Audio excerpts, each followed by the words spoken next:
Okay, we want to make sure we don't smash our snap ring. It looks like I can just wiggle it, which is perfect. Go ahead and grab my snap ring pliers.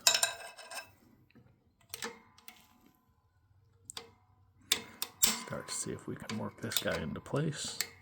A little difficult one-handed, but like I said, we'll see what we can do.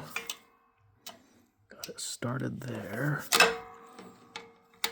Okay, it looks like we've started to get it into place, but I do need to add a little more pressure now that we've got the snap ring out of the way as far as the top of the drum. Looks like that is it. So slide it side to side and make sure it's fully engaged. It does appear so. Go ahead and relieve pressure. Get our spacers out of the way.